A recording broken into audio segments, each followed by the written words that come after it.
Okay, so I'm going to give you the answer to the question I get asked, probably more than any other question, and it's why goalies? Why make that your life's work? And even hockey people ask me, and there's always there's a funny look on people's face when they ask, like, why goalies?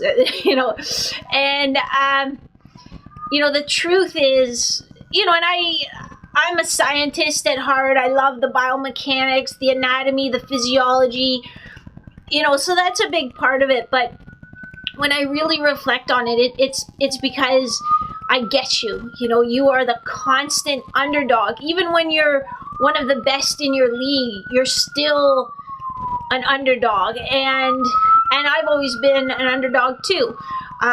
Growing up as a kid, I always wanted to play with the boys. I had an older brother, and I didn't want to play with the dolls, or I wanted to play football and basketball and hockey with the boys, and I didn't just want to play as the little sister. I wanted to be the goalie when we played road hockey. I wanted to be the quarterback when we played football.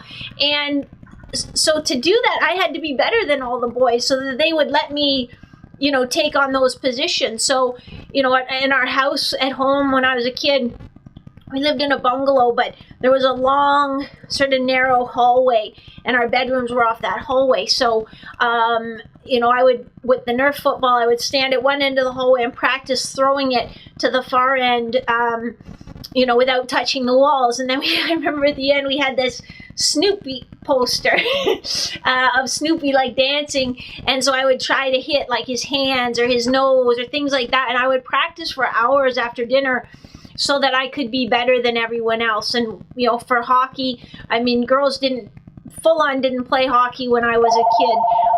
It was just boys hockey, and the phone's ringing and everyone's excited to call me now. But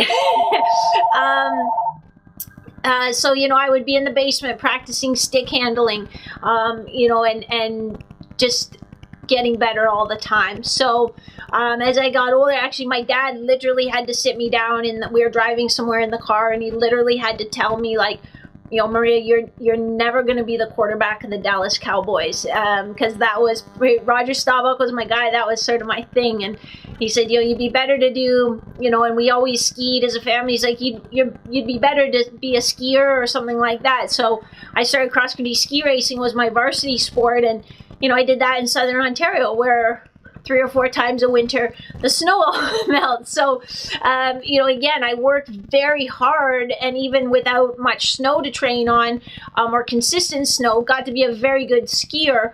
But it wasn't enough. And I think I understood at that point, maybe that's when I learned that doing the things that made me a good skier weren't the things that were going to make me a great or give me the best chance to be an elite skier. So then I moved to Whitehorse, where I could train with full-time skiing coaches in a place that had, full-time snow. And it made a huge difference, doing the right kind of training to be a better skier versus just, working hard and being what we used to call a hammerhead. And then even in my career choices, again, it's, I always think of being a female athlete or coach as an advantage, because you can always find people better than you. You can always train, with the boys, and you're never going to be the best. I remember for one of my jobs was as a sport performance director at a big franchise facility.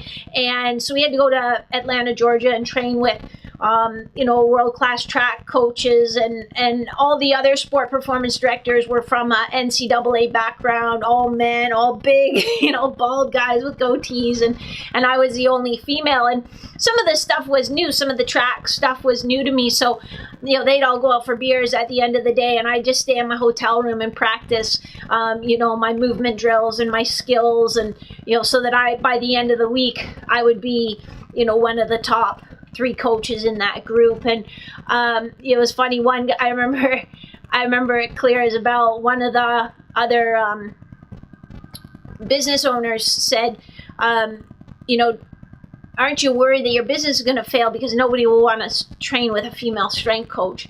And it was embarrassing to have someone say that in front of everybody and try to justify your ability, based on just your appearance. But you all heard stuff like that before too. Other people putting limits on what you can achieve, telling you you're too small, you're too slow, you don't play in the right league, you're not from the right place. People like us, we have to stand out. We can't blend in. We can't just be good. We have to be like the best or very close to being the best. But I think the thing that makes us better and thing that makes us better.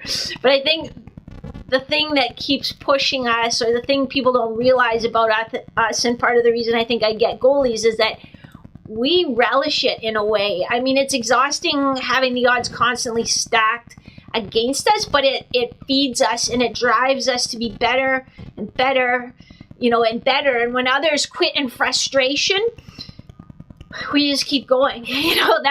That's how we get to elite. It's our passion. It's our belief in ourselves. We're relentless. So I think ultimately that's why goalies, because I get you, because I'm one of you. It's like, just go ahead and tell us we can't do something. I dare you to tell me that, because we'll find a way to prove you wrong. So that's why goalies, and let's keep proving people wrong.